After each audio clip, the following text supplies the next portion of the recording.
recording has begun. We have Nick Seegobin in the gallery. Welcome, sir. Hey, what's up, guys? What's up? Thank you for agreeing to come and lime in the gallery.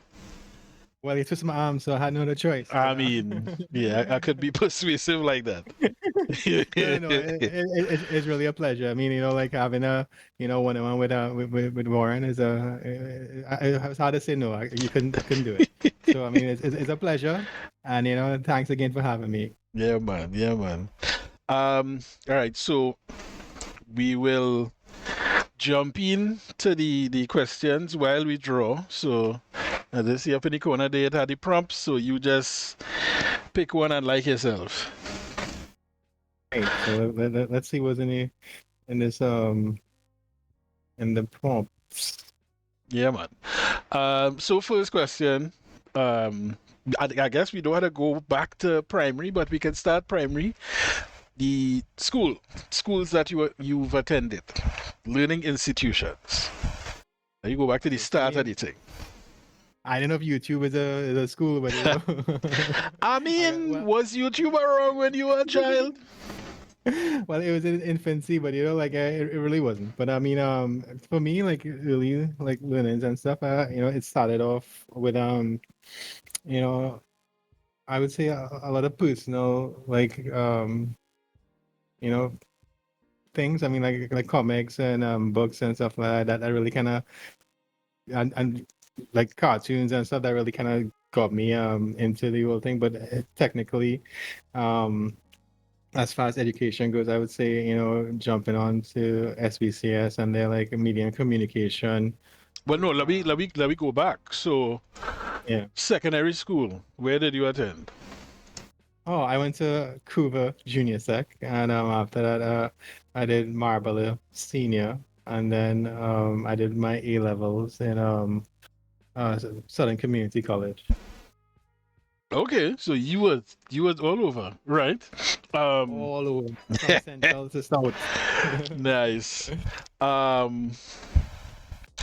Okay, and was art in there from day one? Well, if you talk to my parents and kind of look at the back of my copybooks and my notebooks, then you most definitely, because there's no school like notebook I ever owned that didn't have a drawing on it. Right. Somewhere on the side, from flip books to half of the book from the back page to the middle of the book. It was always it was art was always a big part of my life. Wanting to draw and express myself and that through that medium and stuff. It was a big part of it. Nice. So did art was a subject that you pursued in school, or it was just shit you did in class? I mean, the stuff they taught in school for me wasn't very interesting. Right. I mean, because I was looking at the Jim Lees and the all the other like cool artists out there and stuff, Todd McFarlane and stuff back in those days, and those were things that really appealed to me. And doing paper mache wasn't really a big part of it. But after I kind of grew to appreciate it in terms of the technique and the artistry behind it. But right. At that age, it wasn't really compelling enough to draw me in. But having those books and those stories and the artwork behind it was a big push to pursue art on my own terms. Okay.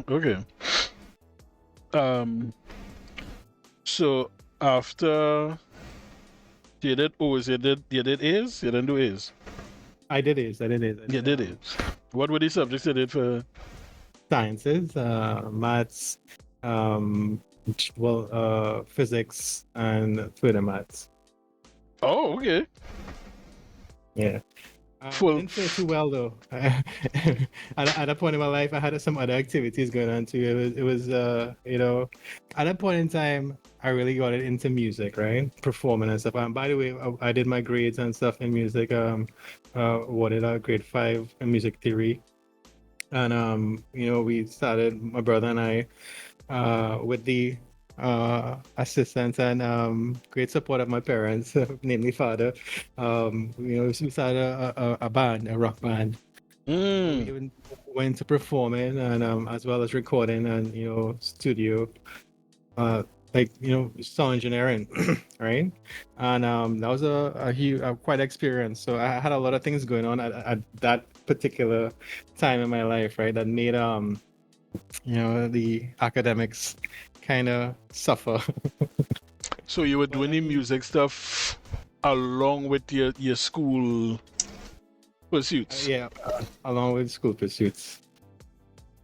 I mean, it was I know it was probably not the best idea at that point in time, but I mean, it was such a like, a medium that it was kind of really got us, hooked. I mean, I don't know, hooked, but really passionate about.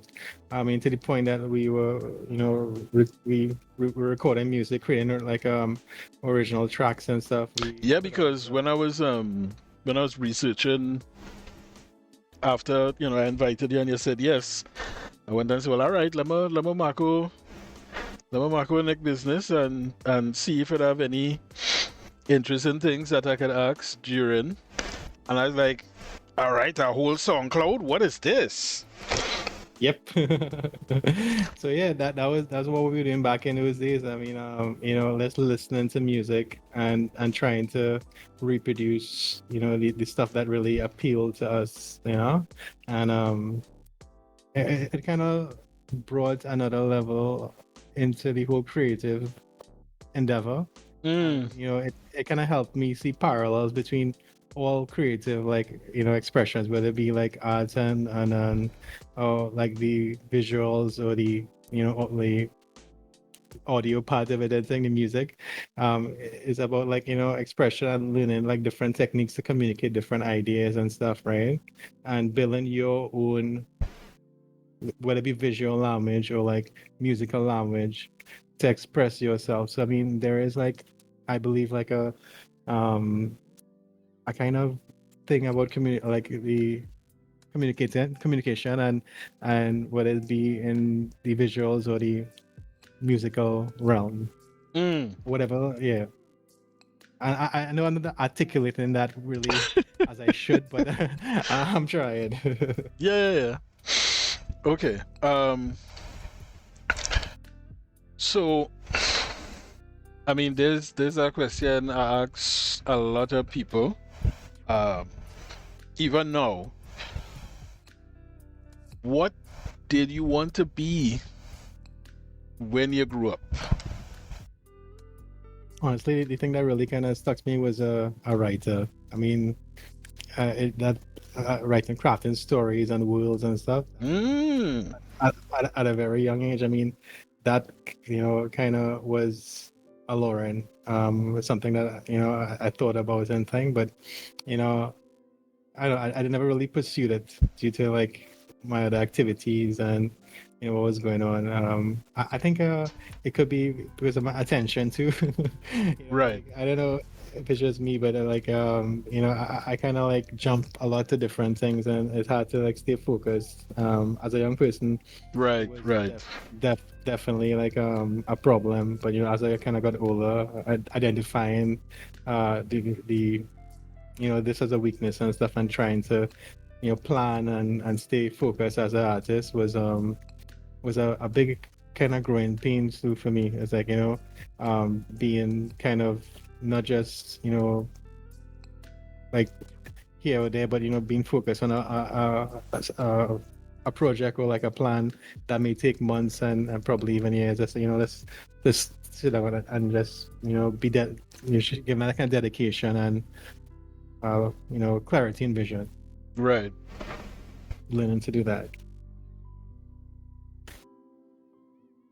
Um, so writer in terms, yes, you're crafting stories and things. So Right. like novels, comics, because I see Comics it, you have writer as in writing music, well, writing lyrics on your Spotify. So Yeah, so well, Mick and I both, well, he primarily did the first pass at the majority of the songs on that, endeavor on that project. And then I jumped in and, together we cleaned it up and, made it a more like coherent, uh, narrative. Making the verses, the hooks, the rhythms, and stuff like that. And then it was just two of us, so we did everything. Mick did the drums, the bass, I did the guitars, the vocals, the strings. It was just both of us came together and built. We were the band. We built all the music around it, which is very layered. And I think that's something I'm really proud of, and It being a should part be. of that. Yeah, was a big deal. Although I mean, boy, I tell a word was real cuss. I think all over the place. I think sometimes me and this man, you see mic stand flying, guitar all over the place and thing, But So you all had your own instruments? yeah, we did. Well, we had a full band room and studio in terms Where? of like Home? At your home? yeah, at our home, yeah. Yeah, okay. Yeah, so we had like full works, guitars, drum kits, studio equipment like computers, like software, everything for a home studio. Right. So So I should also say, this should be prefaced that my father was a musician too. okay. Come from Oh, a long line of musicians in the family. Even his right. father was a musician too as well. So it's something that our family. Okay, okay. Because that was going to be my question is like, all right, so you didn't talk about music in the school thing, so how music factor into the equation? But if it's yeah, if Pops is musician and musician coming on the line, well then, might be something I could get away from necessarily. That's cool. Um Thank you. that's real cool. I admire people that could speak multiple languages and play musical instruments. I find all it is show off, but I admire all the same way. Yeah, one thing I come to realize, this is a tangent too, right? And it's why I never really took to the music too much. It's like it kind of requires a certain ego and Mm. mental state to really get into. And I was always like a very timid, or not timid, but like shy. I don't like being, you know, in the limelight too much, right? So that was always very challenging for myself, being out there and putting yourself out there and whatnot. And that it was always a kind of stressful thing. Mm. Okay, interesting. Interesting. Um all right, so next question is your professional journey. When and where did it start? I think I got my first. Well, I did get my first real job when I jumped on with a company called Evolve, and the owner of the company, Edward Monstrand, shout out to Edward, who is still a very good friend of mine and stuff, right? I mean, he gave me my first big break in the scene, and I was a Flash developer, because I mean, apart from the arts, right? I mean, I do program and have a background in that technical stuff. It's all self-taught and stuff. I mean, I started off like with web design and Okay. building websites, and then eventually got into Flash, which was a big deal back in the day, right? Mm-hmm. And then, and then from that, with Flash, I got my feet wet in coding, right? There was this thing called Action Script.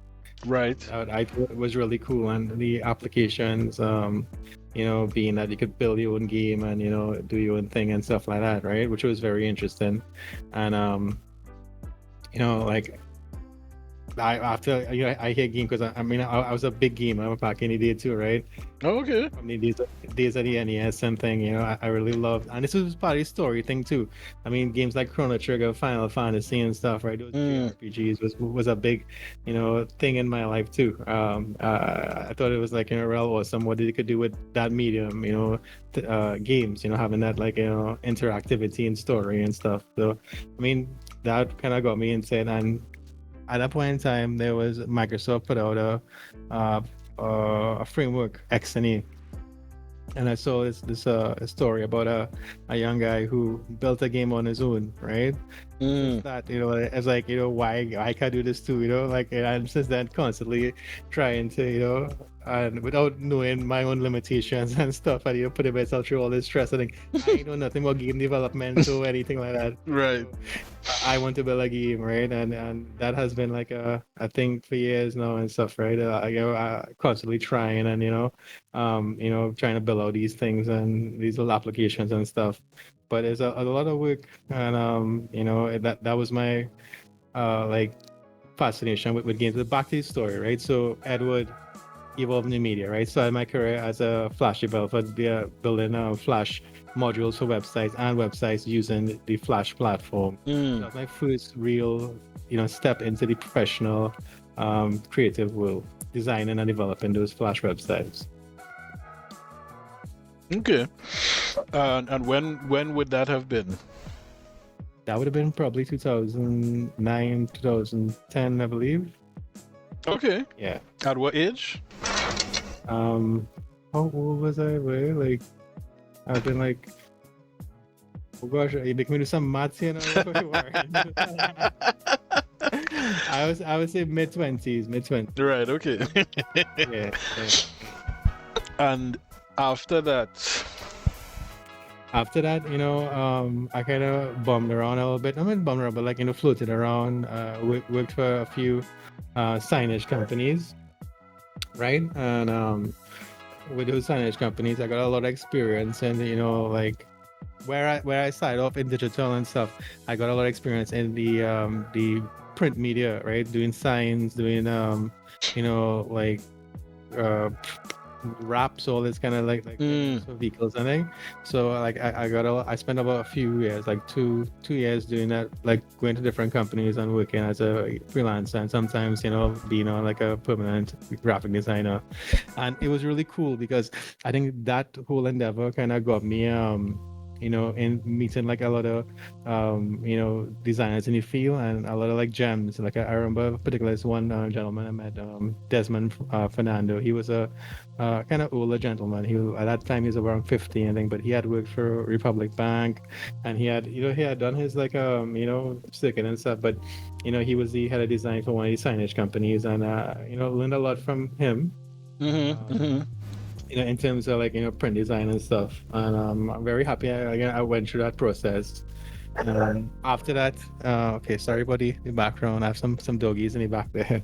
But like after my stint with print and signage, I applied for a job at the Arthur Lockjack Global School of Business as a graphic designer. So I came in as a designer with them. And that started in 2014 or 15, I believe. Yeah, and I stuck with them for like about 10 years. Wow. All right. Nice. Yeah, a little less than 10 years, yeah. So I started off as a graphic designer and worked my way up to webmaster. At Arthur Lockjack. At Arthur Lockjack, correct. All right. And what did your job entail as a designer? That was real funny because coming into it, like, I mean, it was the full long-term bread of like the industry, that the movement from traditional prioritization to like a digital one.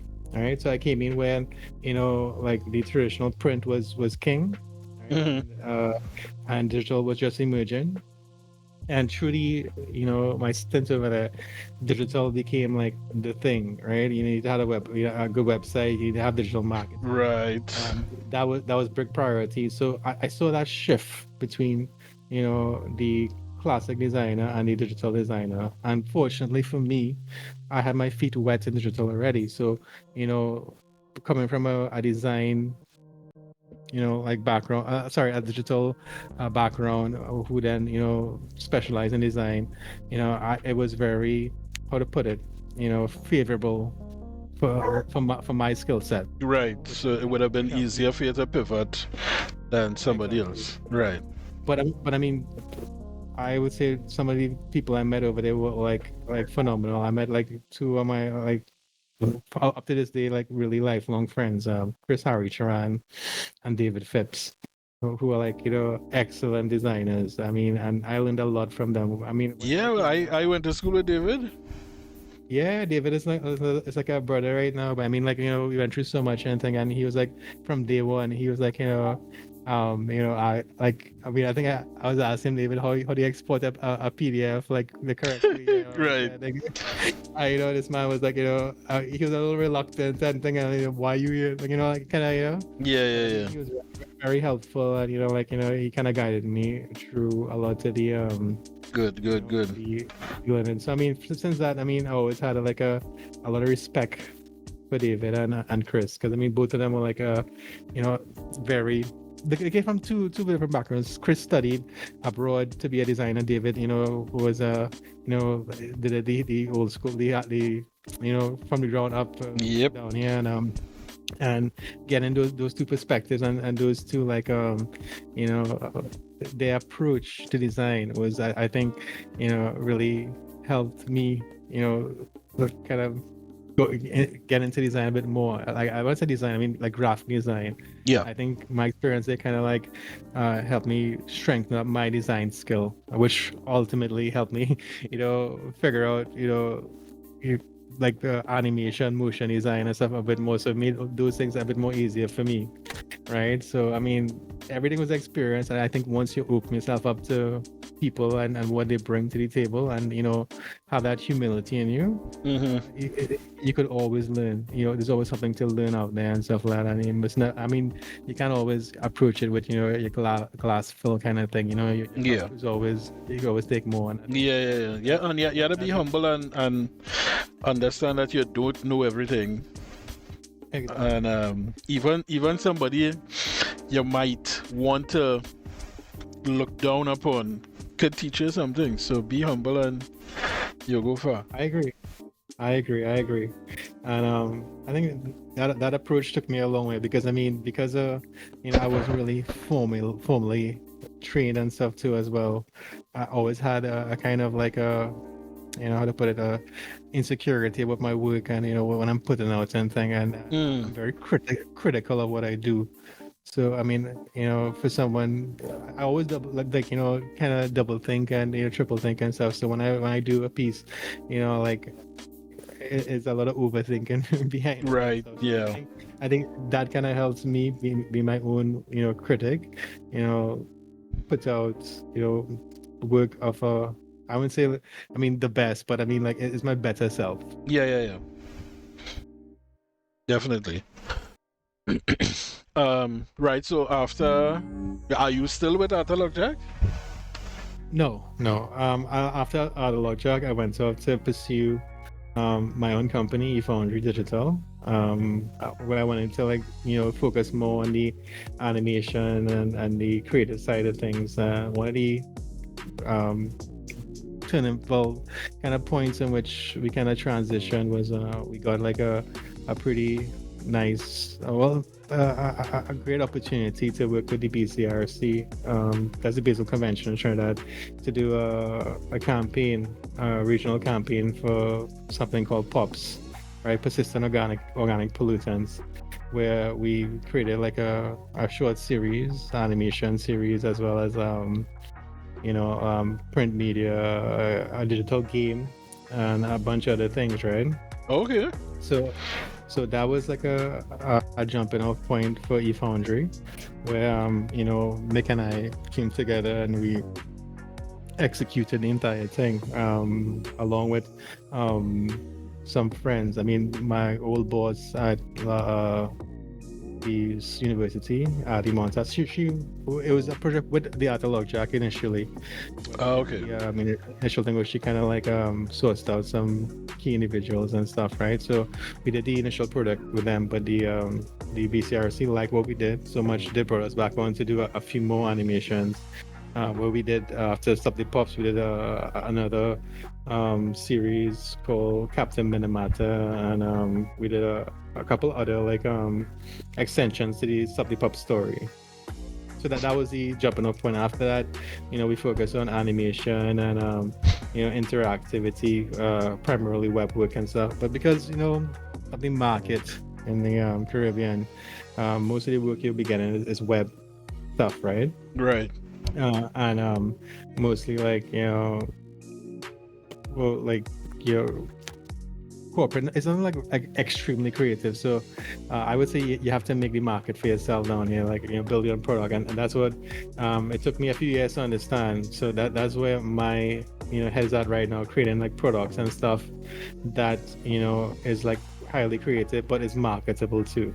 Like what I'm trying to do as a creative and a business person in the scene right now. So currently you running your own company, creative company, and you're just taking on jobs, but you're also trying to produce creative content that that could be profitable. And to be quite honest, it's a lot of failures. well, I mean, yeah, it's a lot. It's a lot. I mean, sometimes, boy, like, I mean, for years, and I mean, you'll do something, but I mean, everything is a learning process, right? Yeah. And, yeah. You learn from it, you grow from it, you figure out what's working, what's not working, why it wasn't working, and stuff. And you try to build on it and become better and thing, right? And I think I'm close to developing something that could be cool, but at the same time, what I'm trying to do is like make it fun. I mean, make the experience like like cool for my as a project. And with each project, I mean, I think it helps me kind of develop my skills too. Yeah. Extend what I could do. Yeah. I mean, yeah. And then I can apply it to commercial products too. So I mean, one project, I could try to build a game. It might not be successful, but I get a lot of insight into building a application that I could take to a customer or client, right? And that's how I think it was in 2020 or something. No, 2019, right? I was building like like these little like applications and games and stuff, and I got a ask from a person who saw the work to create a application for the Wali Nagar. It was a 103, I believe. Yeah, 103. They wanted to do a interactive game, and I got that job out of it. So I mean, it was a failure that led to a job. I built a match game for them that turned off like a touch screen at the Nagar. Correct. Nice one. Thank you. That's great. That is great.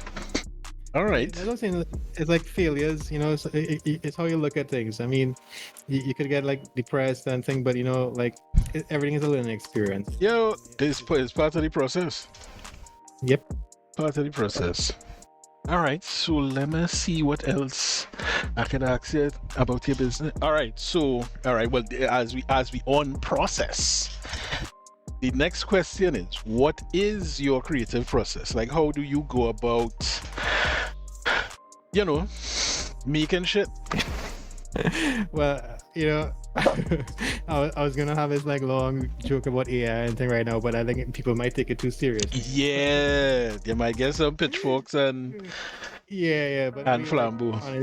Honestly, it's like my process is like immersion, right? So if building out like whether it is like a web project or a design or like a brochure or a character illustration, right?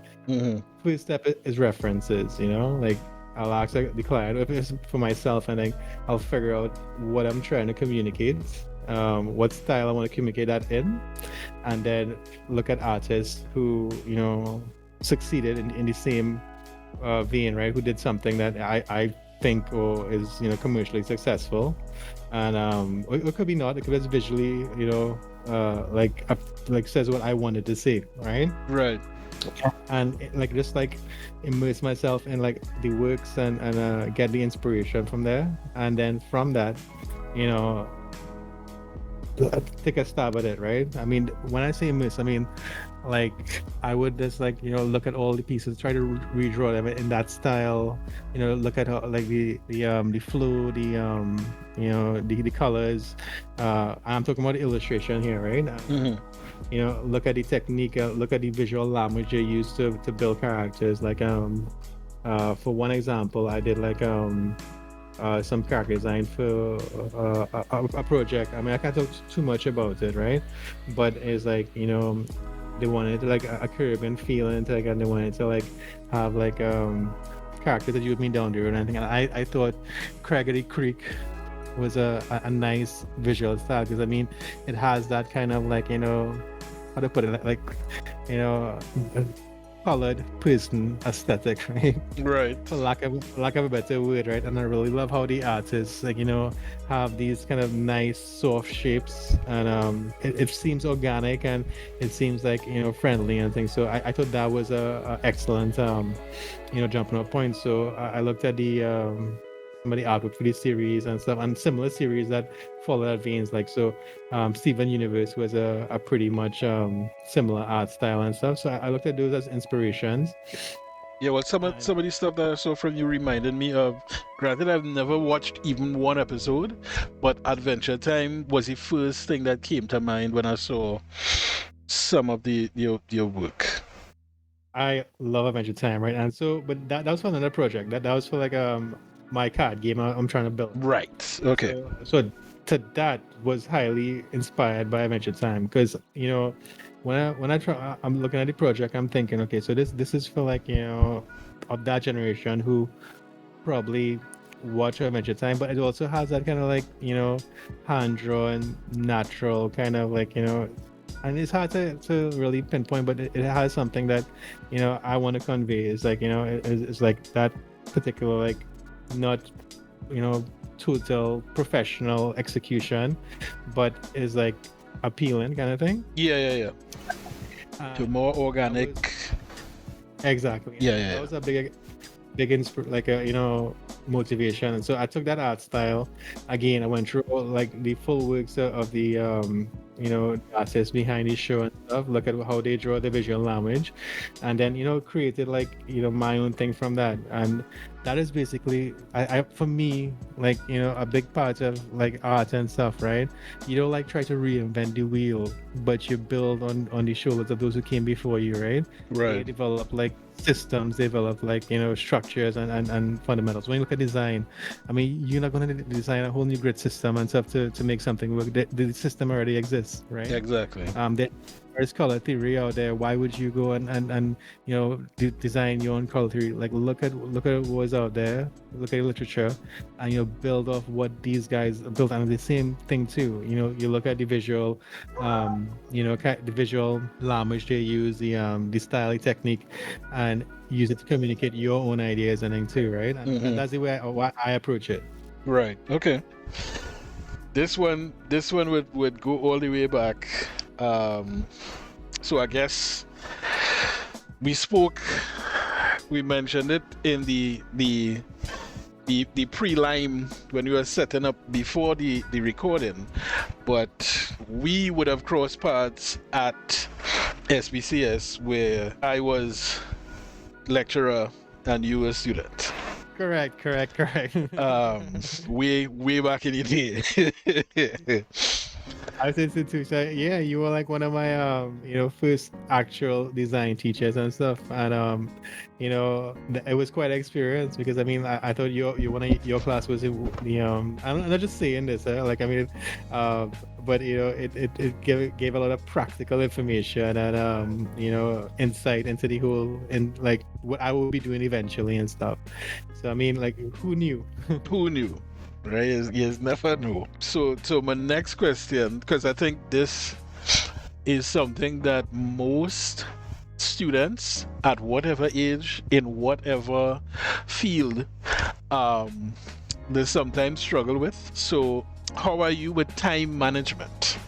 That what I was saying from the earliest way. It's like, like it's hard for like I mean for me because like I'm the kind of person like when I start a project and like it's very hard to like jump off because if I jump off I mean I jump back in. Right. So it's like and when I'm like focused it's hard to break that focus and stuff and somebody kind of brought to my attention that is like a ADHD kind of thing. Like I don't know what that, but it kind of has some kind of is a symptom or something, but that's neither here nor there. I mean, like for time management is something, like a muscle that you have to work out. Because Yeah. again, at the beginning of it, it was very hard for me to manage myself and my projects and whatnot. It's still a challenge, right? You have to keep on doing it. You have to keep on like saying, okay, well, I'm dedicating like 3 hours to this, 4 hours to this for the next 5 days. Right. And we'll see how it goes and make sure I make milestone, especially coming from a development background too as well.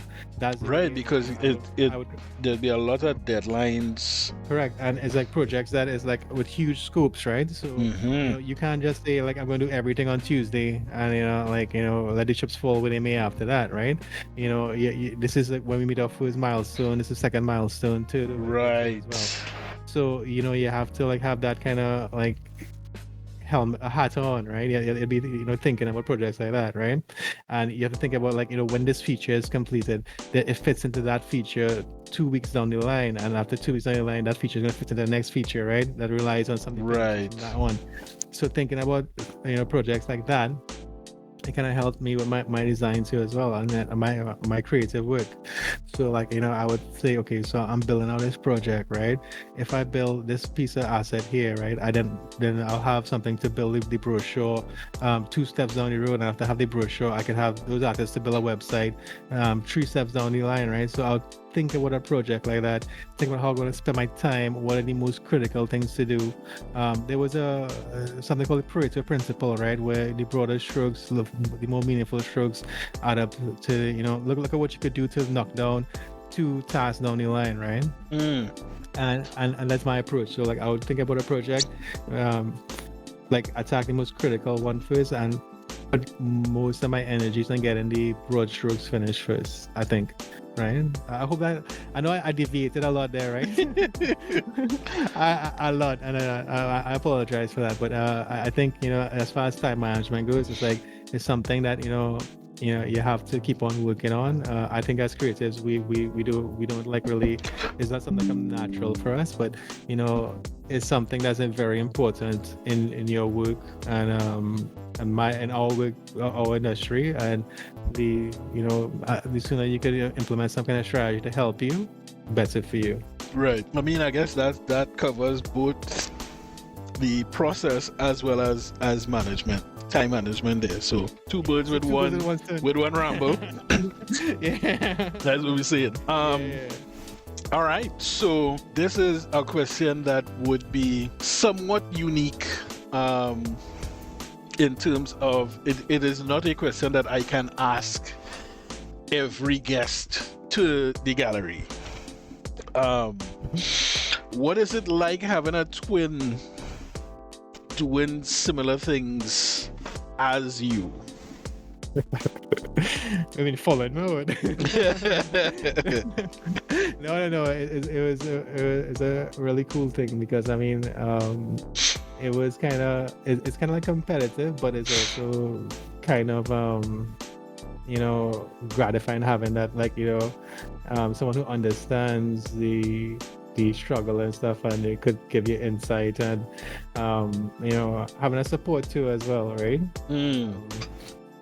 And sometimes when we work together and things, it's very difficult because Mick and I, we really do have very big like creative like personalities and sensibilities, right?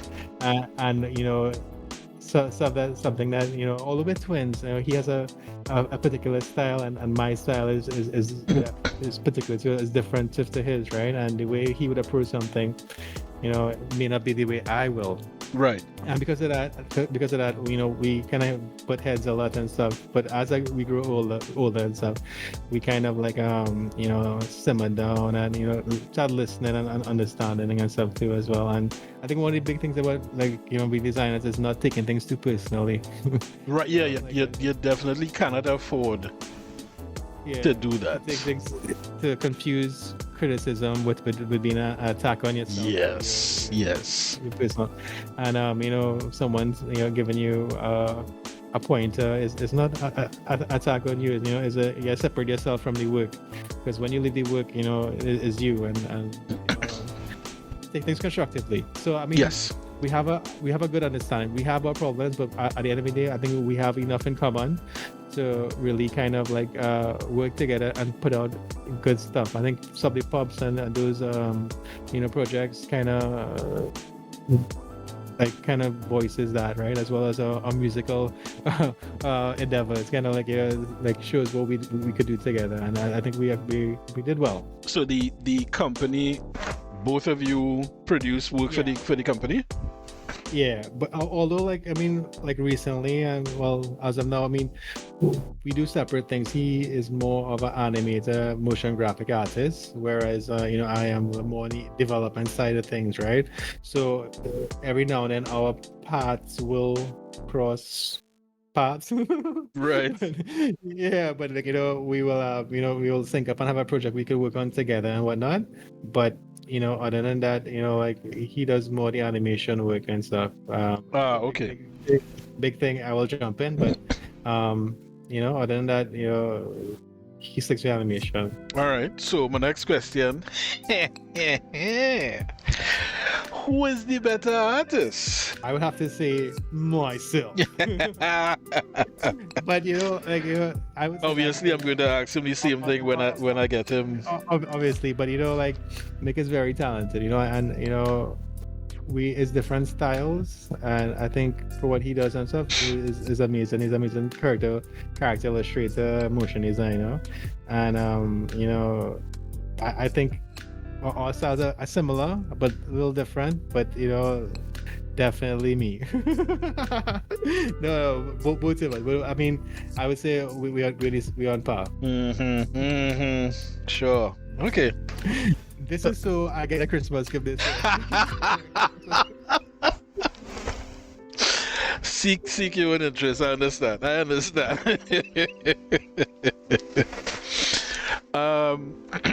Right. Well, we cover the music thing, so that was the next question. So that one gets scratched out. What is the project you are most proud of to date? Creative project. I think Subway Pops was I'll be most proud of that, because it's not like a standard commercial project. It was a project to inform the Caribbean people about this threat of the persistent organic pollutants, and it made a difference in lives, in standard of living and stuff. So I think having that experience and working on a project with the BCRC team as well as the Artilogjack team was exceptional, and I am most proud of the work we did together. What platform was that? So this was TV? Yeah, it would have been on television as well as on the web, a web cartoon, if you will. Right. The purpose of it was really as a point of reaching to younger people and getting the youths aware of the issues and wrapping it all in a package that they could understand, right? They could comprehend this complex topic, because you're not going to give a child a 20-page booklet on persistent organic pollutants. You want to put it in a package where easily digestible for the audience. Exactly. And I really think we accomplished that. If not understand the full length and breadth of the pollutants, at least being aware that it's out there. Right. And well, I can't say that I've seen it. Granted, I don't really watch TV. But yeah, in again, marketing your business, looking at your portfolio. Of course, I'll share all of the links to all of your social medias and websites and all of them thing. Noise. But the different types of work is very impressive to me. So when again, like I say, I was marketing all your work for years, right?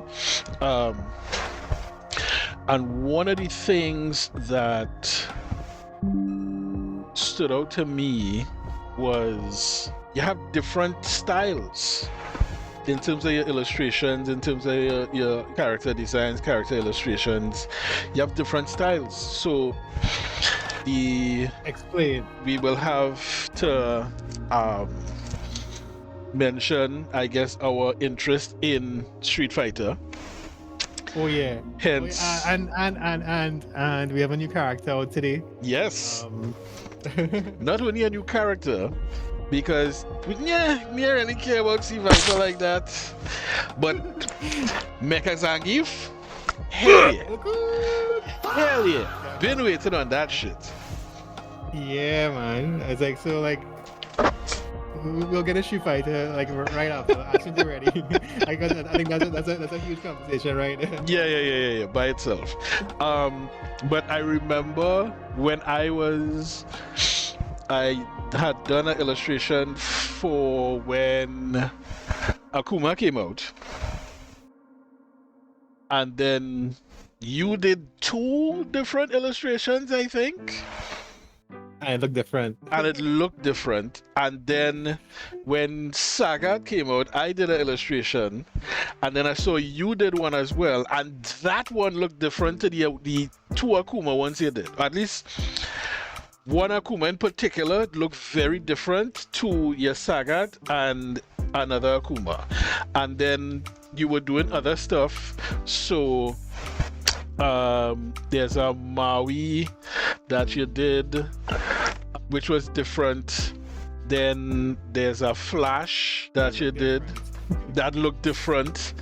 And then, like I say, the most recent thing, which is the project that you're working on, which we will talk about, that you say you took inspiration from Adventure Time. So you have multiple different styles. It seems like. You gotta tell me. I would say so. I mean, like, there's a couple of factors, right? So the first is like, how much time do I have to do this illustration? First of all, okay. So, like, if I have like 15 minutes or half an hour to do illustration, obviously I can't get out like the most rendered piece of work, right? Right. So I would like opt for like something doable, right? And I don't like. I mean, all of the styles that I like. I mean, I look at things from I would say like from what I described earlier, like a communication standpoint. Like how could I communicate this character in like a different way, or like a quirky, or like have some kind of like juxtaposition with this, right? Right. I like playing around with design. Give it personality And design of line, how the shapes build this character and stuff like that. Right. I mean, I don't stick to one, the character style. I think, and that could be something bad too, right? Because really and truly, you want to get a style and really perfect that, right, as an artist, and that's what's going to separate you from like the other. But just to make your work recognizable off the bat. So that's why it was very interesting. Like, I didn't say anything because I wanted to see where it was going. But when you said that Mick is better at the animation stuff and the illustration stuff, but to me, someone who has fluidity in terms of the different art styles that they can do might have the edge in terms of animation, so that they're more flexible in producing work for different clients depending on what they want, like what aesthetic they want. That could just be me, right? But yeah, so I would say so too, and that's kind of like my thing too, right? Because like I'm not just creating artists for me, right? I'm not just an artist, right? I try to build bigger projects, right? And having like a diverse set of skill set to really communicate the different projects is really beneficial. Because I mean, as much as it would be easier for me just to do one style and perfect that style too. I'm not just gonna be like just honing that ability. I have other stuff like to work on too, like in terms of like if I want to build out like a game or like an animation and stuff, right? And it's what fits that particular style. So I think like I'm more of like I'm like art directing myself too as well. I like figure it out like how I want to really put this out there, what style I want to use, what shapes, what like colors make sense and stuff, and then try to reproduce that. And that's like my process. I mean, I wouldn't just go and start like drawing. It's mood boards and references and stuff, and still, I mean, it's still kind of cringy putting out some of those works there, because I mean I know for me it's not perfect, or it's not like exactly how I want it, but is it close as I could get it, kind of thing. right. So is it that you always have a target audience in mind when you're doing stuff? I always Always. I always think about like, I mean, and this comes from like maybe my stint at the university and thing too. Is like whenever I got any habit of whenever I create a design or a piece or a campaign, I have to figure out who this campaign is for, and how I could like get the right communication to bring them in, or speak to them, right? So that's a big part of like the overall process, and even beginning and figuring how you're gonna execute, like figuring out if you don't understand who the customer is. And this is a business thing too, huh? If you don't understand who your customer is, Yeah. how are you gonna sell to them? Right. You need to understand what you're selling and who you're selling to. But what about you? Like your personal projects? Do you have any? I do. I'm currently building out a game, and this game is like I haven't spoken too much about the rules yet, but I am going to do it tonight. So this is like a kind of a preview kind of vibe. Ah, boy, exclusive content, right?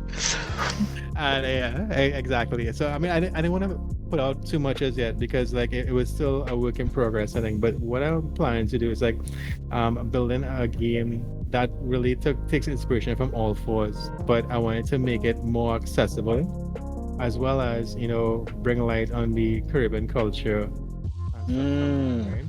So I took the game, and and this is a game, by the way, like I play with my kids all the time, right? They're young, but they can play all fours, and it's something that our family like does a lot. Tradition, man. Yep. Yeah. I converted it into a 2D game, right? Sorry, a two-player game. You see it as like 2D game. What we doing here? All right. Sorry. I had to think about Street Fighter. Think about games, but yeah. So I made it into like a two-player game, and added some cool mechanics into it. Like one of the mechanics is that we have like a four trick system. So I would play first. If I'm chosen to play first, you play second, then I play third, and then you play fourth. So it works on four tricks, right? Okay. That third trick, you flip the card upside down to have that mystery. So the play it's still a kind of like a I kind of gotcha kind of thing, because you don't know if like your opponent drops a jack, or he's trying to pass a card on or something, right? So you have to like have your wits about you about like that whole thing. But then on top of that, I introduce some counter players, right? So there's no bluffing in the game, but you could sacrifice cards to get more cards. One game mechanic. So for instance, I can sacrifice my king to receive 3 cards and dispose of that king, right? So what that does is like it makes the king, the king is a game point, but you're gonna sacrifice that for opportunity to refresh your hand, right? If you sacrifice a trump king, right, in addition to sacrificing again 3 cards, you will earn a point. But the coolest thing about the game, right, and I know like I'm saying a lot, and you're not gonna really get the full experience until you see it live, right? But the scoring system is different. So instead of going up to 14, you're going down. So at the end of the game, whatever points you collect, that is being used to reduce your opponent's health. So that's the battle. Yeah, That's the battle system. now. Right. Yeah. So there are a bunch of other mechanics and counterplays and features that makes the game really kind of, a lot of fun, right? Especially with the characters inside the game too, as well. Yeah. So that was going to be my question. In terms of the characters, how did you go about deciding which characters? Why folklore?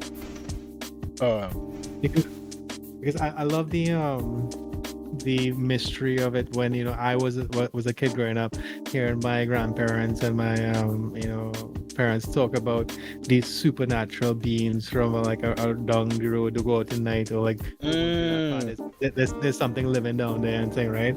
I thought that was that was a kind of mystery that kind of captivated me when I was that age, right? When I was younger, and I wanted to bring some of that mystery back to the new generation and really bring the culture to the forefront of what it is and how our past people's experience hidden things, and let's bring in that experience to them. And that was one of the inspirations to use that whole folklore angle for the game. And you don't see a lot of card games, a lot of media out there with our culture and stuff, right? And this brings it back to my point, right? Creating something that is marketable, so at the same time creative, and could have mass appeal, right? Why I see this game is being adopted by children in primary and secondary school, even adults too and stuff, right? It could be a cultural pastime kind of thing, right? I mean, I know it could be a big ass, right, or excessive dreams, but having something like that, right, that not only we Caribbean people could partake in, but people from around the world, United States, Europe, and also get into and learn a bit about our culture and stuff too as well. No, definitely. I would say that is exactly my sentiment with all of the personal projects that I have done thus far and plan to do in the future is all about celebrating the culture and trying to share that with people, and to hopefully in whatever small way, whether it's successful or not, try and develop national pride and being proud in your culture. Exactly. All those aspects. And I think for me too, that a big wake up moment is drawing, designing characters and stuff, and figuring out that the default character you would go to is a Caucasian or something like that. Right? I don't know. I was a bit of kind of introspection took place. Why am I drawing something that's foreign to me when Yes. I have so much things, right? And it was a kind of moment that why am I not drawing more Caribbean things? Why am I not doing more Caribbean initiatives? And that kind of it was a wake up call for me to try to incorporate this in my projects, Caribbean. Love that. And yeah, exactly, and bring more of our culture and more of who we are out there, rather than amplifying other cultures. And the thing is, I was always convinced that there is enough space for everybody to have room to gallery and play themselves, right? In terms of content that people would consume, is just the form that it takes. Yeah. So instead of, all are we at this point familiar with or grew up with comics, manga, anime, video games. And what I see a lot of young people doing, and I would see it firsthand because of my role in the classroom, right? Plenty of young people, they just copying what they see and what they're reading and that kind of thing. But they're copying it wholesale. They're not trying to put their spin on it. They're not trying to infuse their inspirations with their culture. So they're trying to do like Bleach. They would just do Bleach. They would just be doing people in the garb with katanas. So yeah, they do a bunch of Ichigo and Aizen drawing. yeah. Or if it's Ninja thing, it's like you could have a ninja village in Tokodo. You could have a ninja village in Ikakas. What would that look like? That's the thing, Warren. I think, you know, when you're like you sign off, I think you're trying to figure out yourself. You're trying to like work out the kinks here, right? You're trying to like get your own style, right? And I think for me, mimicking is like an important part of it. That's how you're training your personal AI. Yeah. No. Yes. Totally agree there. You're absorbing the influences around you and developing the critical like skills you need to execute, right? So when you reach that point in which you are ready to create for yourself, right? You have built up like a big arsenal of techniques and tools and things that you could use. And I think that's a part of, you know, you're just building your own personal skill set, and having that mimicking and copying is I think that's how I learned. I mean, I would just go and like, you know, trace over certain things. I remember every Sunday, remember those in the newspapers, you get those spreads of Spider-Man and stuff. Like I would take those and just like draw them over, try to copy them and stuff. Put some myself Venom, you know, like I would get as much material on Venom as I could, and right. Trace this and draw him and thing. And that was a big part, you know, like figuring out the nuts and bolts of the medium that I like. So my point is this, right? So it's just a part of the creative process. But when you reach that, you know, point at which you want to do things for yourself, and I hope that some of these artists reach that point, because some don't. Well, that's because I was gonna let you finish, but that would have been my contribution. Plenty of people don't reach that point. They are content with putting out exactly, or trying to copy one for one exactly what their influences are, and not thinking about infusing themselves into their work. And there's no way, well, let me don't say no way, because it is possible, it's just very difficult, that you can be successful enough and stand out enough from the crowd by doing what everybody else doing. You had to come with something different. You had to come with something that not everybody else doing, so that you could stand out from the crowd. So that's what I try to impart. Yeah, you know, in class, but also in the shit that I doing, right? You know, so same kind of thing. The board game, the coloring book, the other stuff that are doing as well, the carnival merch and that kind of thing. Definitely. And it's like, I mean, I agree with you 100%, because like, you know, at some point, you know, you have to start finding yourself and finding your identity, or else you're gonna be just the second or third best in your field, right? The best being the original artist, right? Yeah. When you try to copy and to really stand above and saying, you just have to, you know, take the plunge, and what you're doing and stuff there that's the thing, you know, like finding yourself and, you know, putting out stuff that only you as a Caribbean person could, you know, really kind of speak to. I mean, and it have a market. Yeah, I mean, and if it doesn't, dude, like by the end of, like, I mean, when everyone, you have to build one, right? And that's the hardest thing.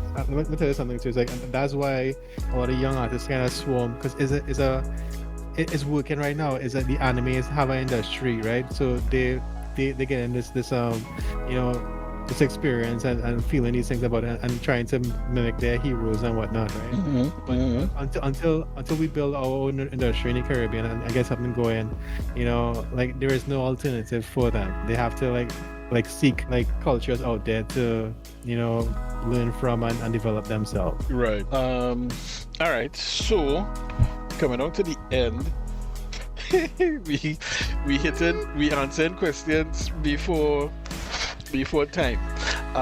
This one is an interesting one. What has been the worst or the most frustrating experience you've had as a creative?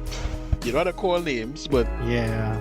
I mean, I've been really blessed, man. I mean, like, I work with people who have been, like, really, for the most part, understanding, and my superiors and bosses have been very kind and, accommodating and stuff. But I would say one of the worst experiences was, working with someone who really didn't share my core values and stuff, and figuring out for myself that that there has to be a point where we have to cut my losses and just separate. I mean, I know I call any names and thing, right? But yeah. I think that's a common thread between all creatives and stuff. You have to know when enough is enough, and to cut your losses and go. Because if you pursue something that at the end of the day is making you unhappy, and it's probably becoming again some growing pains or something from, right? Right. Understanding that it isn't going to end well, and cut your losses. I think I think it's an important lesson to learn. But when I experienced that, and it hasn't happened very often, but I would say one particular time, I mean, that was very frustrating for me. Knowing that that this, I would say the main problem was a value system in terms of, like, vision and respecting certain decisions that I would make as an experienced person in the field, Right. and not taking my contributions at all, and that's running with a different direction, and ultimately putting the entire project in jeopardy. Right? It was a big part of Yeah, so not respecting your training, your skills, and your contribution, and then paying the price for it. Exactly. Yeah. That is be some frustrating shit. They feel they know more than you, even though there's your realm. And exactly. Yeah, it is. Yeah, you get it. I know I try to keep it like a real kind of civil, I think, but anybody who in this field, Yeah, experience that at some time or other. Yeah, they would experience something like that. And like I'll tell you, like, word, like, honestly, when you find yourself in a situation like that, and you have a client, or you're working with someone who has that kind of, like, thing, sometimes you have to realize that the project may not be worth it. Yeah. And I tell people that, right, especially students, is like, you can fire clients. You can, if it becomes too difficult and it's more trouble than it's worth, you can tell them, I wish you all the best in your endeavors, but this is as far as I can go, and you bust the tape, because it's definitely not worth the stress that would come with the client. And some of them, oh gosh, you're telling me, man. I've been there. Yeah. Sometimes, dude, it's like what I learned and saying is, like, is most clients and stuff, they need, like, prompting, right? The less you give them room to, like, really do your job better, because if you're gonna do a design, right, you do not a poster for a client, right, one of the first things they're gonna ask you is, like, yo, I need, like, at least 5 references of something you like. Copy, give me, and I try to get them to that point where we agree on our look and a feel. We agree on certain, like, roads we're gonna take. So basically what I'm trying to do is minimize on the surprise factor. It's like, have everything plainly spelled out, and have them understand where am I going and how I'm gonna reach there and stuff, right? Yeah, but also you can't operate in a bubble. You need because a lot of the times they don't know what they want, or they can't communicate what they want, so they will be giving you vague answers, and it's a back and forth, and every time you do something they're changing it. So give me information of that. exactly. They're not designers and stuff. So when they explain, okay, I want something, kid friendly, this and that. If they can't get the references, I will pull some references. Hey, you like this, you like that. We think about this, right? And when they could pinpoint and say, okay, this is the look and feel I'm going for, and this is I like how this text looks and stuff. And let's give me all of those elements, and let's let me know visually where you're at, because they can't articulate the way you and I could about design. A sans serif or sans, or font size, or what color theme you're using and stuff like that. They don't know anything about that, right? So we have to kind of be educators too as well when it comes to a client, and like teaching them. And the feedback, okay, from like, just to keep it all short, I mean, the approach kind of works for the most part. When I could give them a visual landmark to settle on, the results have worked, because they know where we're going, I know where we're going, and we just have to work our way to get there. Minimal changes, and it kind of it works out for the most part, right? But I mean, everybody is different. And are we supposed to be drawing it? Oh yeah. Okay, so I have one or two questions from Facebook that I can ask, and then we can round off this session. So Satish asks, he has multiple questions here, so I'll ask a few. So the first part is, what do you think makes one take notice of your work given the number of artists out there? What makes you special? Well, I mean, to be quite honest, Satish is like is a kind of the scale that's kind of keep on shifting, because my success may be different from your interpretation of success, but getting like attention out there is like, for me, it's like creating things that are like special and could connect with people, and visually striking. So the different elements to it, right? One of the main things is having your work be appealing, like whether it be visually or like narratively, having it connect with your audience, the people you want to connect with, and having it form a relationship and stuff too. For instance, I know Warren, he really likes Street Fighter, so if I do a Street Fighter piece out there in a probably a cartoony style or something, he's gonna be into that. It is a connection for him, right? Because he likes the source material, and he probably likes the illustration too. So it's figuring out who your audience is and trying to create something, not only to give up your identity, but to connect with them too as well. Was it difficult getting your work out for the public to consume or see? Honestly, I don't want to give you the wrong impression and stuff, but I don't think I'm like a mainstream person and stuff. I don't think my artwork is really very popular and whatnot. I'm very critical of myself, and I haven't gotten that success level that I would like as yet. But I mean, I do think that I do have a somewhat refined a skill set, and I'm getting there. But is it hard getting your artwork? But it's not. It's because with all the avenues and stuff, right? You have socials, you have your things that are at your disposal. It's really not having your artwork. It's really hard getting out there. You just have to refine what you're doing and be consistent in what you're doing too as well. If you're a web designer, do a designer day and put it out there, or every 2 days, right? And be consistent. And this is what my greatest downfall to the consistency with this thing. Because I mean, I do have other responsibilities. It's hard to do that, but I have to, as a personal thing, be more consistent in my work. But as a new person out there, if you want to get work in the animation industry, animate. Put it out on Facebook, on Instagram, on TikTok, or on LinkedIn, and just put it out there, and get eyes on it. Let people give you feedback. Say, hey, this looks cool, or this looks a little bit weird. Don't take feedback the wrong way. It's an opportunity to learn and grow. If someone says, hey, this looking all crappy, ask them why. What Yes. Crappy? Yes.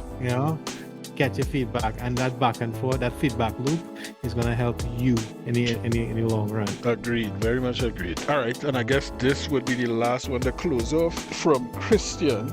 Looking back now, would you advise your younger self to pursue this career that you're in, or would you advise your younger self to just keep it as a hobby and do something else? That's a tough one because the story isn't finished as yet. Yeah, yeah. I know. My whole career is about working and failing and learning and growing and doing stuff. And like I haven't reached that, like. This isn't even my final form. Yeah, it really isn't. So, I mean, it's hard to, really sum it up. But I mean, I would say no. I mean, I really like what I do. I mean, it brings me a level of satisfaction and brings me like a alright way in life. So I mean, I guess because there was a question before, kind of more leaning towards is it financially viable? That was my next point. What would I would, if I could go back in time, I would tell myself to get some business like training and stuff like that, because being a designer is not about designing alone, bro. It's about understanding how business works and how, like, to sell yourself, right? Yes. So there's nothing wrong about being a designer, but figure out business. That was a big thing for me. Or have people that could guide you. Yeah. Yeah. So like it's always lucrative once you have the right business knowledge and know-how. And I think like one of the really fortunate things for me was going through the business school and getting a lot of personal experience with how business works. And is that Arthur Lockjack? Correct. Yeah. Interesting. That is okay. Yeah. That is cool. All right. I think we've covered a bit. There's a long ass conversation. There's one more thing we forgot, right? So who are your mains and what is your ranking? Well, Zanky, for sure. I recently ranked up to Diamond, 1-star Diamond. I think the next time I jump back in, I will go back to platinum because I'm going to get my ass kicked left, right, and center. However, before this session in the gallery, I jump on for a little bit in casuals now, boy, and I bounce up a master rank gift now, boy. Good. And I was holding my own for a bit. I mean, at one point he had 6 wins straight over me, but then I deal with that record. And I managed in the session at 2 different points to get perfect, to win perfect. So yeah, you're on your way. I know. I just rank isn't everything. Anyway, exactly. Nah, I was having fun in casual. Like I mean, I call this Street Fighter thing like and fighting games in general from back in the day. I would sometimes avoid school or in the mornings and hit the arcade in the morning and evening and things too. And I was like, boy, I was like, dog, every day after school I was in the arcade.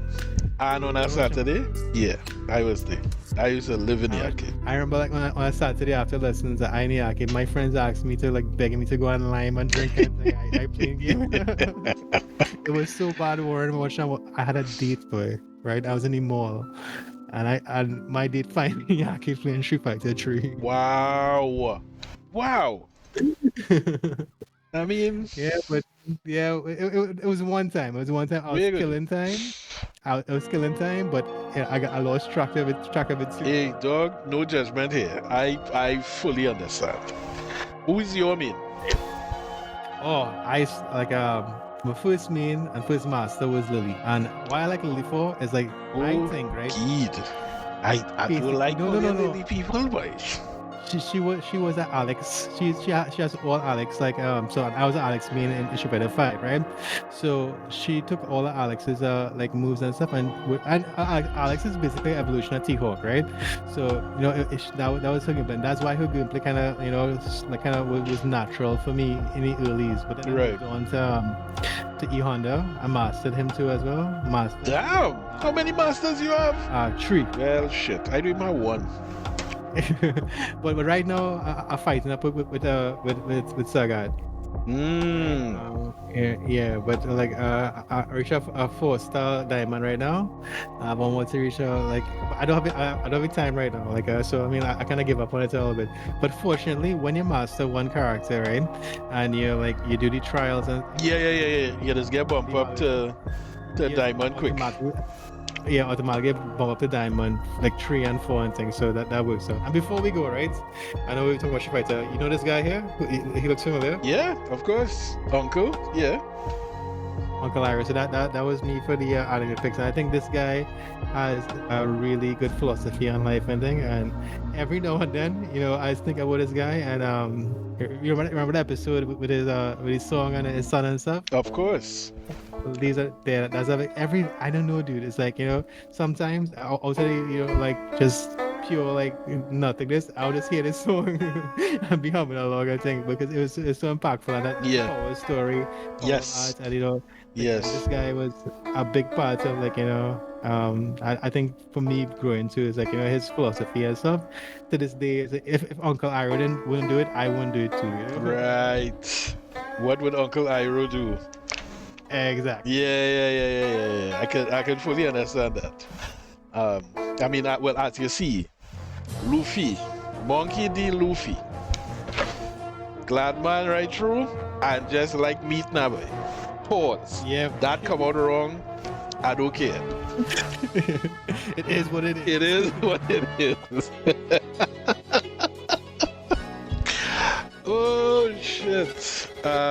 Yeah, Nick, this was great. I thoroughly enjoyed this session and really appreciate you taking up your time to come online with the gallery with me and talk some shit. So this will not be the last time.